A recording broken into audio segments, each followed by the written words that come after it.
Bienvenidos nuevamente a Micael. Seguimos en el programa Piedras Vivas con el Padre Pedro contestando las preguntas del primer programa que tuvo mucha repercusión. Si le parece, Padre, vamos a seguir con paciencia y con mucha caridad respondiendo a todos los televidentes. Otro nos dice, roguemos a Dios por la Santa Madre Iglesia para que su libertad sea pronto, pues sigue secuestrada en el poder de Satanás.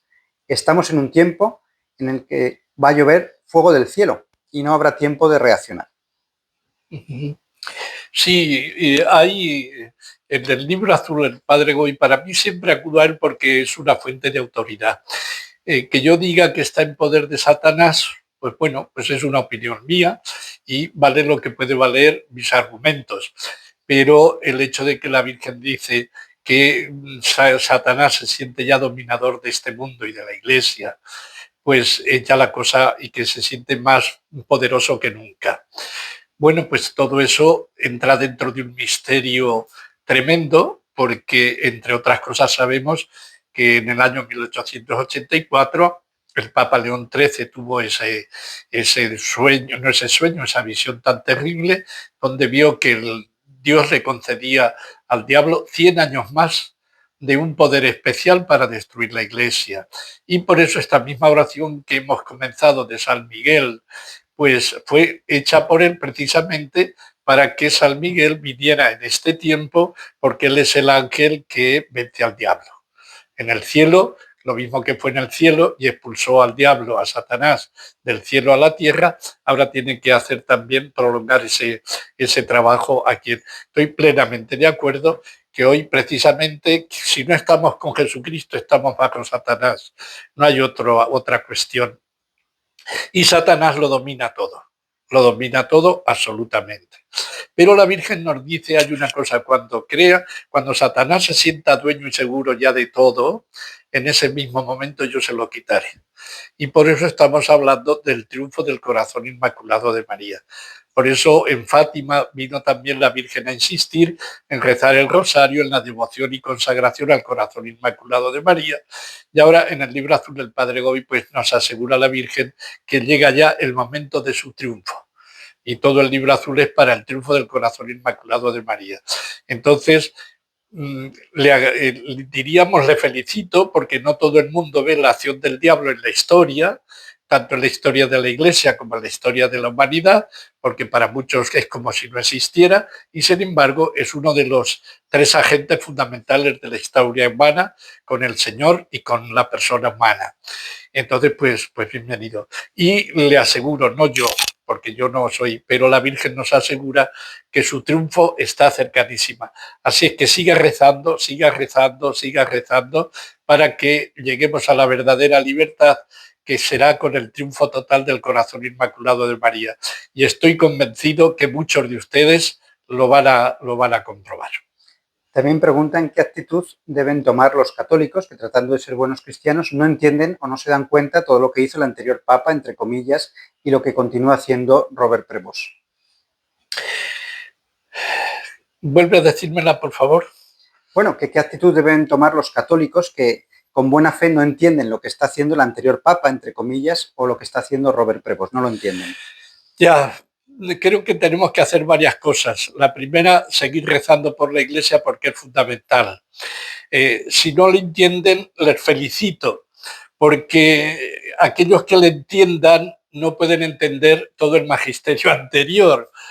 Entonces, si no lo entienden, les felicito, porque mucho del magisterio que son propios de Francisco y de Prevost, porque son continuaciones uno del otro, pues no son eclesiales, no son apostólicos y por tanto no se les puede seguir.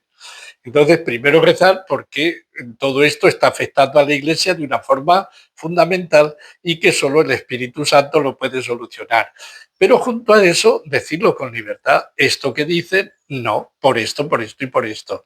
Y para hacer eso, pues necesitamos profundizar cada día más en la lectura del Evangelio y en la lectura del Catecismo, para que no sean opiniones nuestras.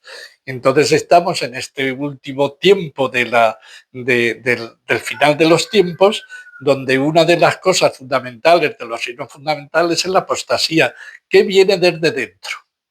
que viene desde dentro. Y de hecho, pues sabemos, porque lo dice el Libro Azul, lo dice la Virgen, que la masonería domina la Iglesia, se han filtrado hasta lo más profundo y claro, lo que nos dan muchos pastores o que van vestidos de pastores no es los alimentos evangélicos, son más una libertad o una esperanza o una fe masónica que cristiana. Y pues en eso estamos. Así que le felicito porque eso usted eso siga profundizando en el conocimiento de la fe y siga profundizando en la oración. Creo que eso es lo fundamental. Luego habrá otras cosas, pero creo que son las dos cosas más fundamentales y siga diciendo a quien sea y corrigiendo incluso si es necesario a los pastores que tenga, al párroco, lo que sea, dialogando con él y decir, mire, que aquí el catecismo dice esto, y a mí usted me está predicando esto en nombre de un supuesto papa o de un papa. Otro televidente dice que no se puede aceptar públicamente el movimiento LGTBQ+, en el interior de la Iglesia Católica. Esto sería aceptar el pecado. Aquí entiendo, padre, que distinguen entre el pecado de las personas y el propio movimiento que hemos dicho. Sí, lógicamente, vamos a ver, el LGTB, el otro día yo creo que ya dijimos algo de todo esto, pues es al final todo este mundo LGTB, todo esto del wokismo y de todas estas cosas. Yo creo que, claro, son el producto, a mi forma de ver, de dos principios fundamentales del marxismo, de Marx. Dos principios fundamentales que son no hay Dios, el hombre se convierte en Dios, y luego que la historia la domina el odio, o sea, el motor de la historia es el odio. Y estamos por eso te digo que el LGTB unido a todo este movimiento de wokismo, es que va todo muy unido, parecen distintos, pero en el fondo, y son, claro, se ha quitado a Dios y entonces pues no hay dónde sujetar al hombre, se ha perdido entonces la esencia del hombre. Vemos en el LGTB que ya no solamente es la homosexualidad, sino algo mucho más peligroso todavía, que el hombre es creador de sí mismo. Y Dios lo hizo al hombre y la mujer, y los hizo de una forma determinada. Y es imposible que un hombre se pueda convertir en una mujer y una mujer en un hombre, porque es todo el ser, es el alma, es el espíritu, y es todo el cuerpo el que son distintos. Entonces no es cuestión de cambiarse los órganos, no es cuestión de esa. Es imposible metafísicamente cambiar de un hombre que se convierta totalmente en mujer, en apariencia de mujer sí, en dos señales de identidad, pero la mujer es mujer al 100% con todo su ser. La hizo Dios de una forma distinta. Se hizo del costado de Adán, con lo cual nos está diciendo la igualdad. O el hombre, no podemos. Entonces, esto, el LGTB, en el fondo es mucho más que justificar la homosexualidad, que eso ya de por sí es grave. Eso ya de por sí es muy grave, porque la Biblia la homosexualidad la considera un pecado contra natura y uno de los peores pecados como tal en cuanto al mundo de la sexualidad. Pero aquí la gravedad es mucho mayor. Y creo que lo mismo, que el wokismo está muy relacionado con la LGTB, que nos la están metiendo y están creando odio entre todas las personas. Es odio de la mujer por el hombre, odio del obrero por el empresario. Todo es odio que viene del comunismo. Es lo que dijo la Virgen en Fátima. Si no os convertís, si no rezáis el rosario, Rusia va a expandir sus errores. Y los dos fundamentales errores para mí de lo que dijo Marx y lo que dijo luego aceptó el comunismo es que no hay Dios, que Dios es el engaño del hombre. Pues hay que quitar a Dios como sea porque es el mayor enemigo del hombre y que luego el motor de la historia es el odio, no el amor. Entonces creó verdadero odio entre las clases sociales. Y ese odio es ahora entre las razas, el negro contra el blanco, es de los políticos, la izquierda contra la derecha, es de la mujer contra el hombre, es del negro. Estamos, en el fondo, uno analiza el wokismo que se nos quiere imponer y es puro victimismo. Y entonces ahora el que ha sido víctima es el bueno y el puro maniqueísmo. buenos y malos. Y eso va a ser absolutamente contra la esencia del Evangelio y contra la esencia del que nos dice, primero, que todos pecamos, todos nacimos con pecado. Lo de Rousseau ha sido los mayores desastres. Decir que el hombre es bueno por naturaleza ha traído unas consecuencias nefastas. El hombre necesita la salvación de Dios. Y Jesús, lo primero que predicó, y se lo predicó a un pueblo sencillo, no a teólogos, al pueblo sencillo, llano, si no os convertís todos pereceréis. Hombres y mujeres, ancianos y niños. Fue la primera predicación de Jesucristo. Ya no es válida esa predicación. Ahora los de derecha son los malos y los de izquierda los buenos, o los de izquierdas y derechas necesitan conversión.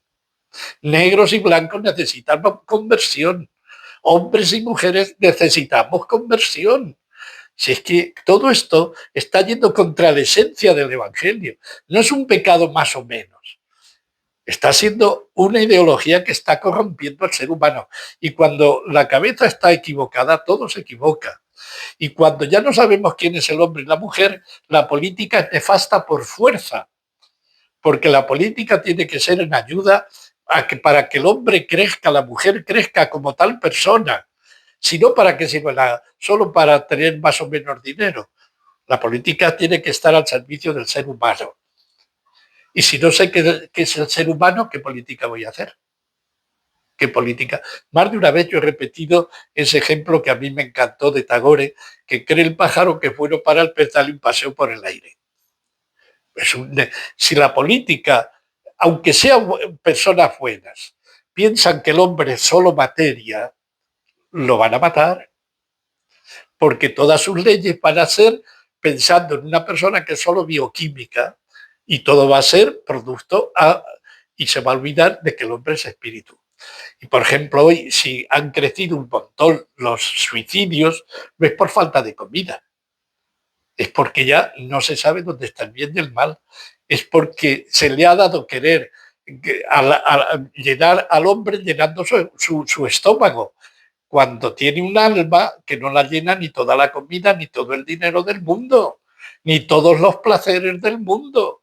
Y cuando le damos al mundo, a la persona que le va a llenar los placeres sexuales o los placeres de la comida o tener más dinero, la estamos matando. Estamos ahogando, es un pozo vivo que yo le estoy echando tierra, que estoy llenando, pero al final los deseos de eternidad, de paz, de justicia que lleva el hombre, no lo puede apagar nadie. Por eso es fundamental que tengamos las ideas claras. Por eso el LGTB, el wokismo y todo esto traen una perversión del ser humano y, por tanto, una perversión de la política, de la economía, de la enseñanza, absolutamente de todo. Bien, padre, otro televidente nos dice, la Iglesia es el cuerpo místico de Cristo, cuerpo que tiene una cabeza, que es el Papa, y una mente, la de Cristo. La jerarquía es la red de nervios que sale del cerebro. Por tanto, ahora la jerarquía está viviendo con Cristo. Creo que esto habría que analizarlo más profundamente. La Iglesia es un misterio mucho más profundo. El catecismo dice que la jerarquía es la estructura, en los nervios, es decir, la vida de la Iglesia viene de los sacramentos. La vida de la Iglesia viene de los santos. Es decir, a través de los santos, la comunión de los santos, nosotros, la Iglesia recibe mucho mayor bien, porque puede ser que muchos religiosos estén en el infierno. Dante puso a varios papas en el infierno y nadie se escandalizó. Entonces, en este sentido, tenemos que tener mucho cuidado. No, la jerarquía, hemos dicho más de una vez, es necesaria porque es la estructura. Yo el otro día puse este ejemplo de que es la Iglesia una especie, que son ejemplos que valen en cuanto valen para un aspecto, pero para otros no. Era pues lo mismo que una nuez tiene una cáscara y tiene luego el interior, por el corazón de la nuez, lo que alimenta no es la cáscara. Lo importante de la nuez no es la cáscara, es lo que le da vida, los nervios, la carne, lo que le da vida es lo que tiene en el interior la cáscara, eso es lo que nos comemos. Si nos comemos la cáscara estamos perdidos. Entonces la cáscara tiene una misión. Y tenemos que reconocer que esa cáscara sí que puede ser pecadora, al interior no, pero la cáscara sí. Y no es que lo digo yo, lo dice la historia. La historia nos dice que muchos o la gran mayoría de los herejes han sido estructura, han sido obispos, han sido sacerdotes, la gran mayoría. Y tenemos como un ejemplo que creo que para hoy lo tenemos que tener muy presente porque lo he repetido más de una vez, es que en el tiempo de los arrianos esa estructura pues, pues negó lo interior, negó lo interior. Lo interior lo salvó Dios a través de un obispo, 2 o 3, pero todo lo que fue la estructura fue herética. Y si pasó una vez, pues puede pasar más. Y duró varios años. Y duró varios años. No crean ustedes que duró poco. Entonces, estamos ante un misterio que no es fácil dilucidar de así. Entonces, no estoy demasiado de acuerdo con usted. Tenemos que profundizar más en el misterio de la Iglesia, saber que la jerarquía es necesaria, pero también sabemos que esa jerarquía puede pecar y equivocarse en cierto modo, como lo estamos viendo. Muy bien, padre. Hay otro televidente que escribe: enemigos llenos de astucia han llenado de injurias y saturado de amargura a la Iglesia, esposa del Cordero Inmaculado. En el lugar santo, en donde ha sido establecida la silla de Pedro, la cátedra de la verdad, han levantado el abominable trono de la impiedad, con el perverso propósito de herir al pastor y dispersar el rebaño. Esto es parte del exorcismo que redactó León XIII cuando tuvo aquella visión, ¿no es así? Sí, creo que sí, creo que sí. Aunque yo también en esto diría que estoy seguro que de vuestra santidad y la mía depende también que el Señor acelere este bien. Todo eso que está, nosotros tenemos que tenerlo presente, tenemos que decir eso es así, tenemos que declararlo y no tener miedo en denunciarlo. Pero es verdad que eso tiene que ser también para nosotros pues como un examen de conciencia de decir, Señor, tengo que comprometerme con la Iglesia, tengo que estar dispuesto a dar la vida por ella, tengo que rezar más por ella, tengo que dar mi vida por ella, no sé cómo decir. Os invito también a que todo esto que estamos hablando no solo sea para denunciar, que hay que denunciarlo, yo aquí mismo lo hago y sé lo que me expongo también, pero creo que también esto nosotros tenemos que tomarlo como diríamos, una invitación del Señor a que seamos más santos. Fue un poquito lo que la Virgen le pidió a los niños de Fátima, querer sufrir para salvar la Iglesia, querer rezar más para salvar la Iglesia. Entonces, que nos sintamos también de alguna forma corresponsables de este cuerpo y que no lo veamos como algo que está solo fuera de mí. Os aseguro, si vosotros y yo fuéramos más santos, estoy seguro que esto se arreglará mucho antes. Por tanto, os invito a que esto no solo nos aleje de la Iglesia, sino que nos ayude a santificarnos más. Muy bien, otro televidente pregunta: ¿cómo podemos manifestar no estar en comunión con Prevós si todas las misas están en comunión con él? Esa manifestación son respuestas que exigen manifestar que no estamos en comunión con Prevós. Yo tampoco estoy en comunión con Prevós, está claro. Si no, no estaría aquí hablando. Porque claro, en este sentido, esto también lo tenemos que tener presente. Cuando decimos en eso, tenemos que tener presente que basta una sola herejía o un silenciamiento de una herejía como para que todo se corrompa. La fe es una. La fe como la Iglesia es una. Basta para el alma un solo pecado para que mate el alma, no hace falta 20. Pues lo mismo, basta que un papa, uno que se viste de papa, diga una herejía para que contamine toda su doctrina. Aunque me diga 90 cosas bien, perdón, aunque me diga 20 cosas, 90 cosas bien, si me da una herejía, es como siempre pongo este ejemplo porque creo que es muy gráfico.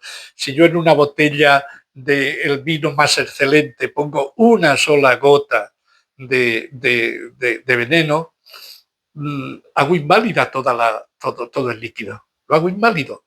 Entonces, una doctrina, aunque me venga envuelta en 99 verdades, un solo error corrompe eso. Ya no lo puedo aceptar. Porque en este sentido no es como, por ejemplo, si yo esa gota de veneno la pongo en un trozo de pan, corto el pan y ya no me vale. No, pero esto es, la doctrina es que va así. Por eso, pero no es que lo diga yo, o sea, la Iglesia siempre ha tenido mucho más miedo al error, a la herejía, que al mismo pecado. Nunca excomulgado al pecador, pero sí al hereje. Siempre. O se arrepentía de su herejía porque es mucho más peligrosa. Por tanto, diríamos, no podemos estar en comunión cuando aunque haya una sola herejía. Entonces, ¿cómo manifestarla? Pues ahora yo lo estoy manifestando de alguna forma. ¿Y cómo manifestarlo? Pues luego, si hay, por ejemplo, un sacerdote donde van ustedes a misa y lo conocen, o acercarse a él y decir lo que usted está predicando, de que ha dicho este hombre, de que hay que, toda la teología que hoy se está dando sobre la tierra, todo esto que se está como conversión a la tierra, pues mire usted, solo hay que convertirse a Dios. Y la tierra, no está el hombre al servicio de la tierra, es la tierra la que está al servicio del hombre. Dios le dijo al hombre, no cuida el jardín de la tierra, sino domínalo. Y Dios le mandó dominar la tierra. La tierra está al servicio del hombre y no el hombre al servicio de la tierra.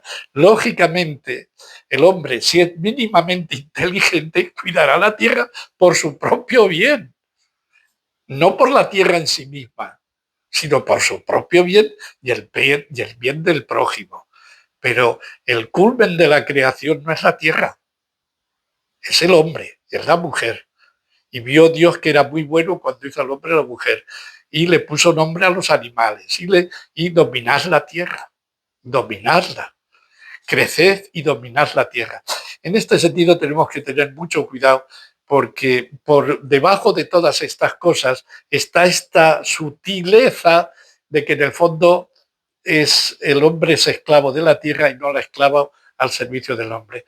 Y esto es corromper la creación de Dios, el ser humano. Y en el fondo lo que estamos viendo es, como el diablo sabe que a Dios no lo puede atacar, aunque lo ataca, le tiene un odio mortal al hombre.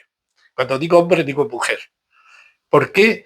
Porque un hombre que es el hombre, el ser humano, es menos que el ángel, porque es espíritu puro, no puede soportar el amor que Dios tiene al hombre, al que le encomendó toda la creación.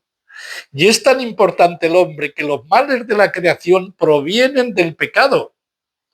El pecado es el mayor mal del hombre y no solo el mayor mal del hombre, la causa de todos los males, la causa de los terremotos que matan, de las lluvias que no.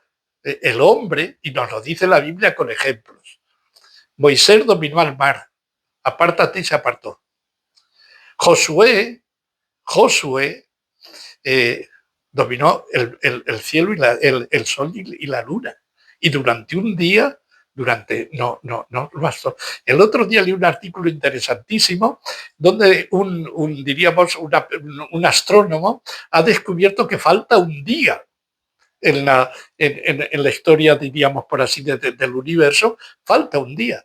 Y el que hacía este artículo coincidía ese día, ¿sabéis? Con lo cual, con ese tiempo el tiempo de Josué que detuvo el sol y la luna, y como el rey, ya no me acuerdo el rey que era, si era Ezequías o un rey así, donde le pide al Señor que le dé más vida, y el reloj se retrasó 20 minutos o por ahí, y coincide la suma del tiempo de que el sol se detuvo y la luna con Josué, con la suma de este rey, que el reloj se retrasó con un día, por así decir. Esto es de lo último que está aconteciendo, que uno se queda maravillado porque dice hasta hoy día cómo la ciencia está confirmando lo de la Biblia.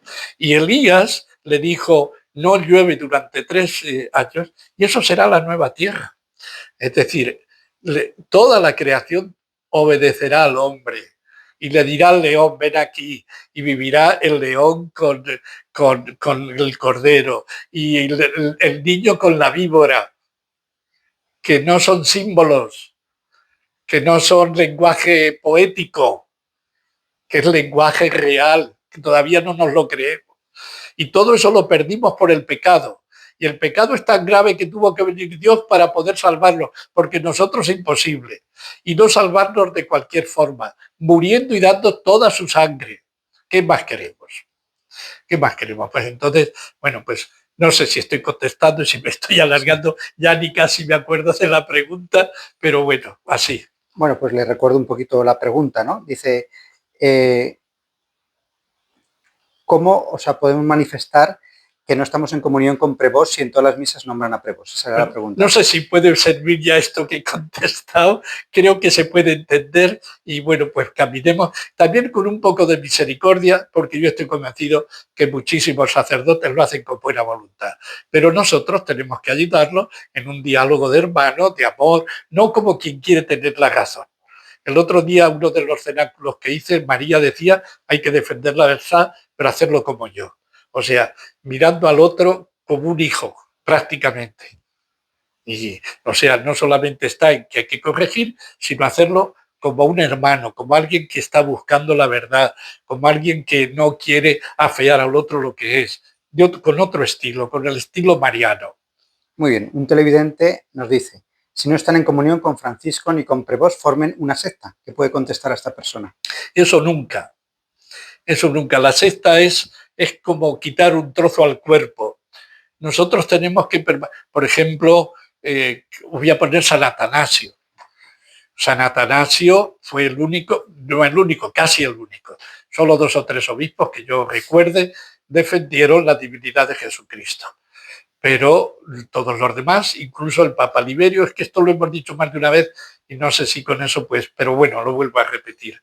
El Papa Liberio incluso estuvo más a favor de los otros sin pronunciarse de una forma, pero al favor favoreció más esto. San Atanasio no hizo una nueva iglesia. Sufrió 5 veces, lo expulsaron de la diócesis. 5 veces lo marcharon fuera de la diócesis y además estando, diríamos, fuera de ellos, estando como medio encarcelado, no encarcelado, pero tenía que estar en otro sitio. De 40 años o por ahí que fue obispo, 18 estuvo fuera de su diócesis. Y en ese sentido, si nos echan, pues que nos echen, pero nosotros formar una secta, no, porque la iglesia es una que viene desde Cristo. Y yo lo que estoy diciendo, lo que estamos diciendo es, hagamos otra secta, hagamos como Lutero, que nos vamos fuera de la iglesia. Lo que decimos es que la iglesia es mucho más que esta iglesia de este momento. La iglesia es una desde Cristo. En el momento que rompemos diríamos, hilo umbilical, nes umbilical, que no podemos perder. La iglesia no puede perder este contacto que viene de Jesucristo, pasa de los apóstoles, a través de los sucesores, a través de los distintos concilios, a través de todo el magisterio. No podemos inventar un nuevo magisterio. Si nosotros hoy decimos que no al magisterio de Francisco y de Prevós, en su conjunto no decimos que todo lo que dice sea inexacto, no. Hemos dicho antes por este concepto de lo que es la herejía. Basta una para corromper. Y en ese sentido no se puede aceptar. Entonces, con esto no estamos diciendo, no, yo quiero permanecer en la iglesia de Jesucristo. Los que se están yendo son ellos. Los que se están yendo son ellos. Ellos son los que no están obedeciendo al catecismo. El catecismo, Juan Pablo II, va y lo dirige incluso a los obispos. Pues que los obispos prediquen el catecismo. Si no lo predican, están faltando gravemente. Son ellos los que han perdido la fe. Y quien dice los obispos, dicen los cardenales y dice quien se siente en el trono de Pedro. Lo sea o no lo sea. Entonces, no podemos, son ellos. Y no porque a mí me guste o no me guste, no, porque ha habido un montón de papas, entonces los papas tienen un cordón umbilical que les une al uno con el otro y cada uno no puede ser un rey, diríamos, independiente de los demás, en absoluto. Entonces, en este sentido, estamos en un problemón porque es verdad que hay mucha papolatría, a veces hemos exagerado todo lo que significa, como si por ser obispo ya todo lo que dijeran fuera. No, estamos en un momento que yo creo que han pecado por ser mudos, como dice la Virgen, y entonces no están defendiendo la fe. Yo esa falsedad no la puedo seguir, pero no por seguir mi pensamiento o porque yo interprete, no. Por eso, si fuera la interpretación de la Biblia como hacen los protestantes, sería un sectario, sería un protestante.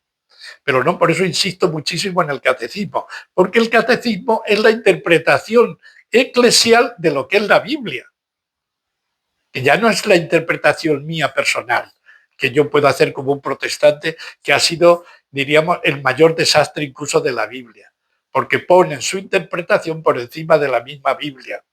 Y entonces en eso no. Yo os digo, os aconsejo, no hagáis ninguna secta, en absoluto. Sigamos del magisterio de siempre de la Iglesia. Y si los obispos se van de ese magisterio, ahí ya no les podemos seguir. Bien, padre. Un televidente describe a Prevost con unas palabras que no vamos a repetir, pero viene a decir que con la carita de bueno que tiene doble cara. Pues los hechos están diciendo que parece que es eso. Yo ya no sé si tiene doble cara, lo que sí es que tiene doble lenguaje. Es como las serpientes que tienen una lengua bífida, que dicen una cosa y dicen otra. Su lenguaje, yo su interior no lo sé. Y si él se pone consciente o inconscientemente la cara, no lo sé. Pero que dice una cosa y la contraria, eso no puede ser. Eso no puede ser. Por eso, y claro, es que tenemos una cosa que hoy tenemos que también tenerlo presente. Esto no vale solo para los documentos oficiales. ¿En qué sentido? Mirad, nosotros estamos en una época muy particular, que es la época de la imagen. Antes eran los documentos escritos y oficiales. Hoy día vale más una imagen que 100 palabras. Eso hoy es más que nunca. Hoy lo que más mueve a la gente es la imagen. Ha hecho mucho más por la cultura de hoy, por la falsa cultura de hoy, el cine, que todos los libros, porque las imágenes tienen una cosa impresionante. Entonces, aunque ahora Prevost no haya hecho ningún escrito condenando la homosexualidad o condenando todo esto que estábamos diciendo, con no pedir perdón o con no decir todo lo que ha sucedido, que es una imagen pública, mundial, donde vi el otro día como un escrito donde decía que los homosexuales han arrebatado, han invadido el Vaticano. Eso es mentira. Lo han dejado invadir. No han roto ninguna puerta. Se han llevado por delante ningún guardia suizo. Todo esto estaba programado desde hace casi un año. Por tanto, esa noticia es falsa. No podemos culpar a los homosexuales que han entrado como han entrado dentro de la Iglesia, sino al que teniendo la llave de la Iglesia se lo ha permitido. Ese es un lenguaje, diríamos, que es mucho más eficaz que si hubiera escrito un escrito y con no corregir. Por eso el momento que tenemos es gravísimo, porque hasta que eso no se haga, la confusión en las almas y el mal moral que puede llevar a la gente al infierno es terrible y se pierde la verdadera fe. Entonces estamos en un momento delicadísimo que da sentido a que yo esté aquí también de cierto modo hablando, porque es que si no, ojalá no tuviera que hablar de estas cosas. No lo hago por ningún gusto. Me encantaría mucho más estar rezando el rosario, leyendo la Biblia o viendo fútbol que estando aquí comunicando esto. Pero creí, por eso hablé. Nos dice el Evangelio, nos dice el Nuevo Testamento. Pues yo estoy aquí porque creí, no por otra cosa. Ni porque me sienta maestro, sino creí, por eso hablé, comparto esto y si estoy equivocado, pues que el Señor me haga descubrir que estoy equivocado, porque lo tengo muy claro. Como Santa Teresa, yo quiero vivir y como ella, al fin muero hija de la Iglesia. Yo también, como ella, quiero morir al fin hijo de la Iglesia, pero de la Iglesia de Cristo verdadera, no la de nadie más. Bien, otro televidente dice, padre, usted se queda corto porque a Dios no se le engaña y no basta pedir perdón sin verdadero arrepentimiento y cambio de vida. Como usted dice, esto forma parte de un plan. Aquí está hablando de la impostura religiosa, me imagino, ¿no, padre? Bueno, lo que dice al principio, que no basta con pedir perdón. Sí. Bueno, eso siempre se ha dicho, si se pierde perdón, lo que no vale es lo falso, la impostura. La impostura es lo falso en el fondo. La impostura, podríamos decir, hay impostura religiosa, hay impostura de tantas cosas. Yo lo identificaría sobre todo con lo falso. Uno que parece obispo y que no es. Uno que parece que me da un alimento bueno y no es. Uno que parece rey y no es. No sé cómo decirle. Es uno que parece cristiano y no lo es. Entonces, la Iglesia siempre ha dicho que el verdadero pedir perdón no puede ser sin el arrepentimiento. Es lógico. Eso es lógico. No, pero no sé por qué hace esa división. O sea, la Iglesia jamás ha hecho división entre pedir perdón y arrepentimiento. Porque si pido perdón y no tengo arrepentimiento, estoy en la impostura, en la falsedad, en lo que parezca una cosa y no lo hago. Entonces, eso, la Iglesia siempre, no, diríamos, nunca podemos acusar a la Iglesia de eso. Otra persona dice, la homosexualidad no es pecado. Lo que es pecado son los actos homosexuales, el ejercicio de la homosexualidad. Este jubileo lo confunde. Bueno, este jubileo y muchas cosas. O sea, siempre que hablamos de homosexualidad en este sentido, es de la homosexualidad activa, eso es así. Cuando decimos que es pecado, no es la tendencia. Como no es tendencia, por ejemplo, si yo veo una mujer guapa y me gusta. Eso en sí mismo no es. Es cuando yo deseo a la mujer de mi prójimo y la deseo de todo corazón. Es entonces cuando hay pecado. Entonces, lo otro sería tentación.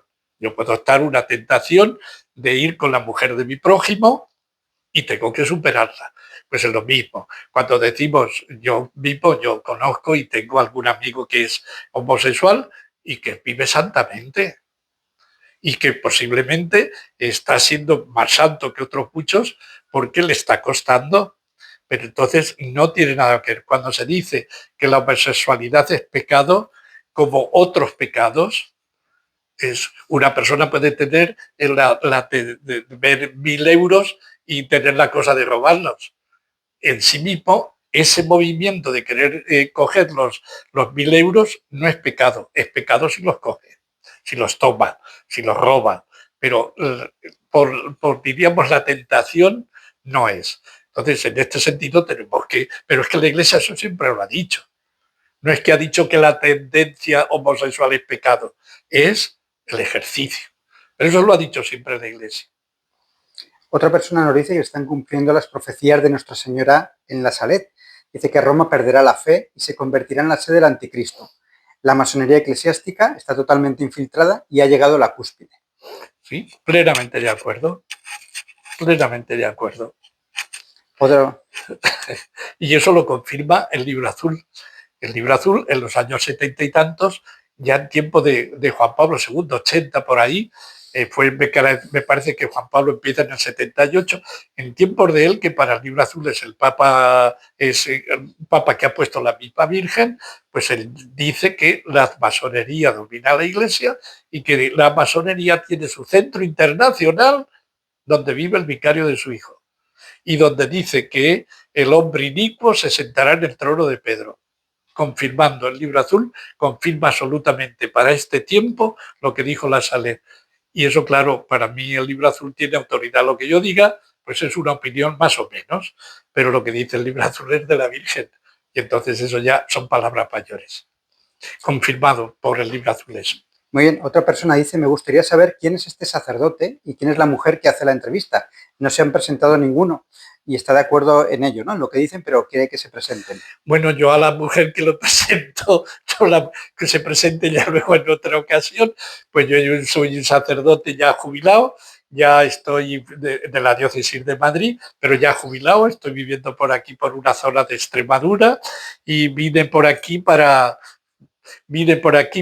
dedicarme precisamente, aunque luego no lo he conseguido, para dedicarme a la Biblia, porque comencé hace unos años con ese tema que os digo de profecías y promesas no cumplidas de la Biblia para esta tierra.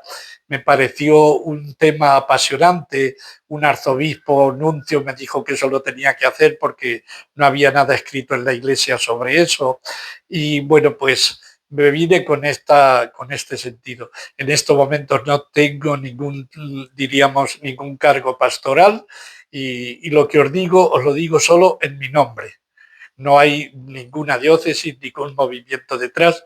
Lo que digo es bajo mi responsabilidad. Acierte o no acierte, es personal. Lo que os digo es personal y en estos momentos lo que os digo es estoy dedicado más a la oración y dedicado más pues un poquito a todo esto, ¿no? Y ahora surgió todo esto de los cenáculos del padre Gobi y ahora todo este nuevo canal, pues en lo que puede echar una mano para el bien de la iglesia, por lo menos con ese deseo lo hago, de dar gloria a Dios, el bien de la iglesia y bueno, pues también un poco que uno dice, hay que ser fiel a lo que el Señor quiere y tratar de ser fiel a lo que creo que el Señor me está pidiendo. Otro Me llamo televidente. Pedro, no sé si, pero lo del canal, eso ya no hace falta porque el padre Pedro, pues con el padre Pedro. Sí que os pido eh, que de verdad pidáis por mí. Para mí, el que recen por mí es el mayor regalo y porque lo único que quiero es ser fiel a Dios, a su evangelio y a su santa y verdadera iglesia. Y necesito para ello también vuestra ayuda, vuestra oración. Otro televidente, padre, pregunta cómo se puede ratificar que Bergoglio fue un hereje y si es así, ¿por qué los obispos no denuncian su magisterio para eliminarlo? Para mí, eh, para mí lo de que, bueno, en lo de Francisco hay muchos acontecimientos que esto nos llevaría ya casi, no una respuesta así de poco tiempo, sino de mucho más. Todo lo que trajo la renuncia de Benedicto está envueltas en cosas que no son.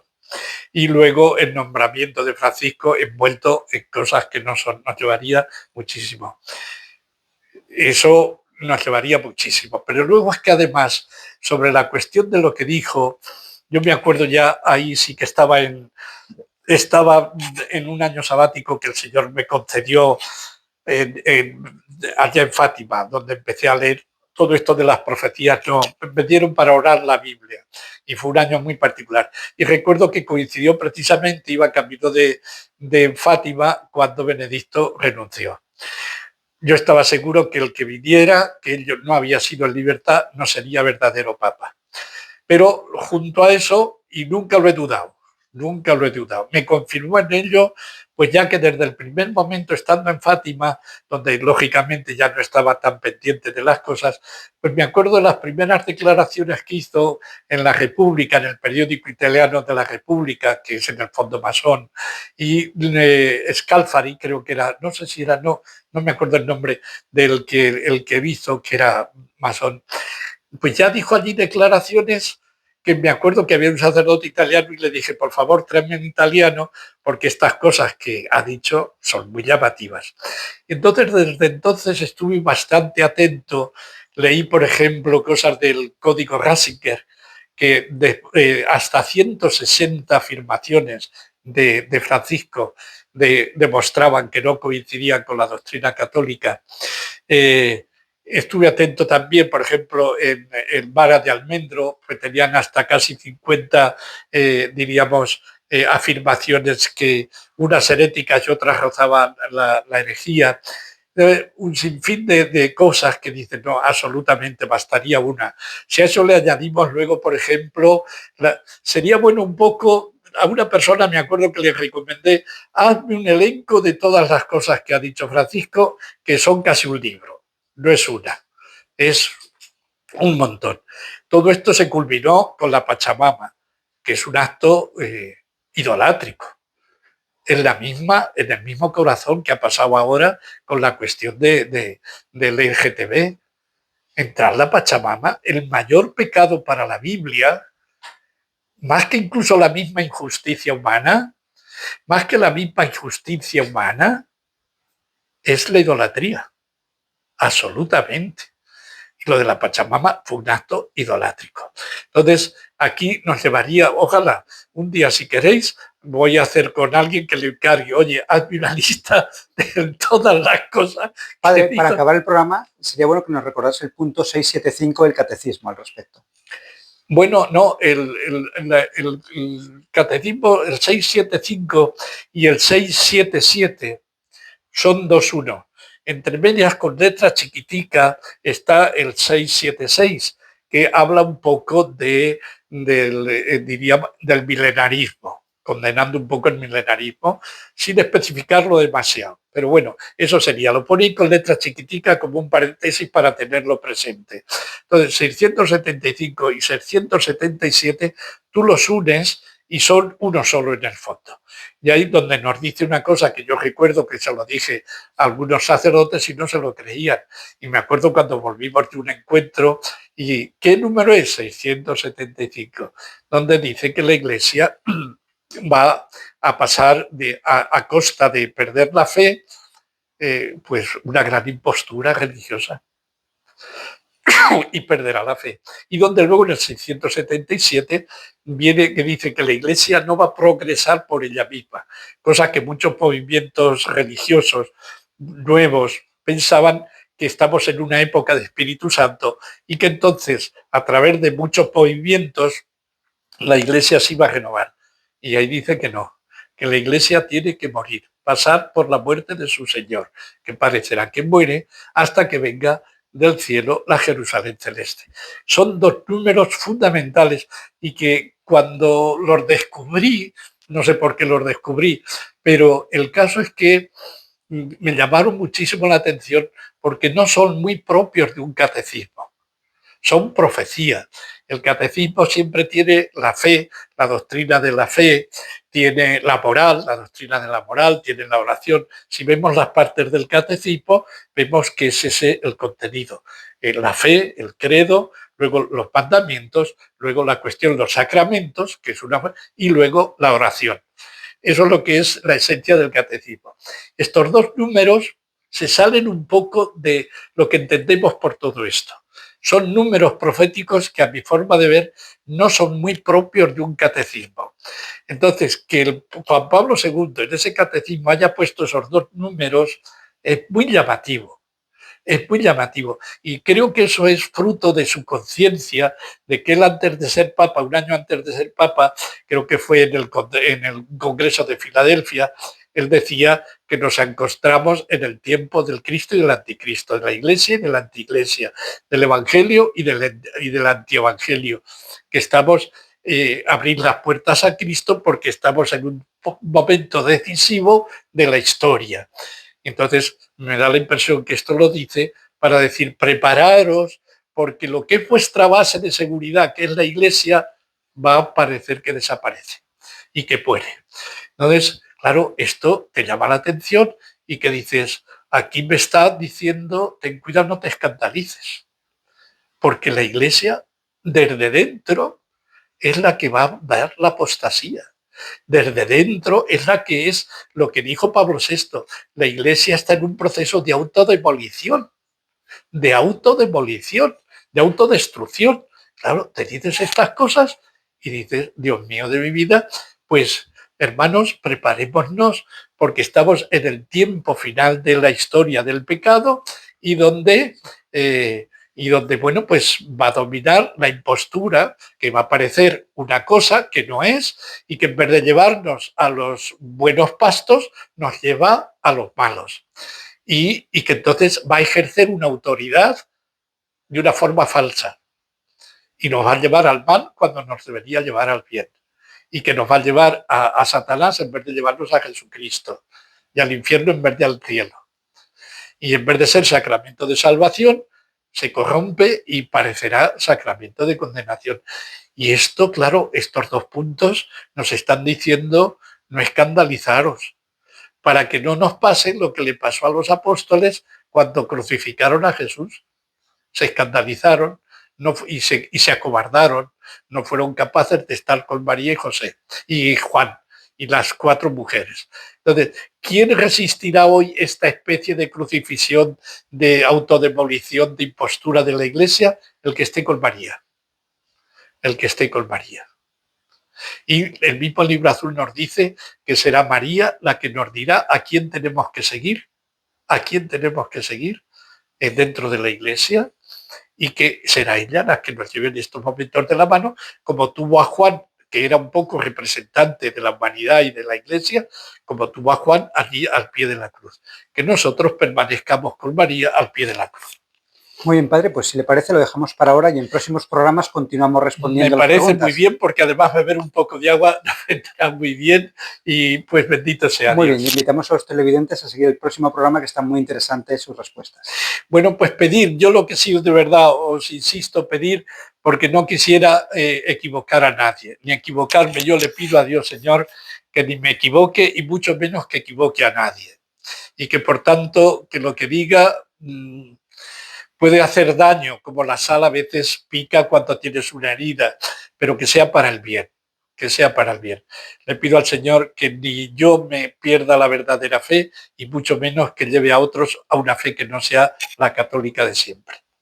Muchas gracias, padre.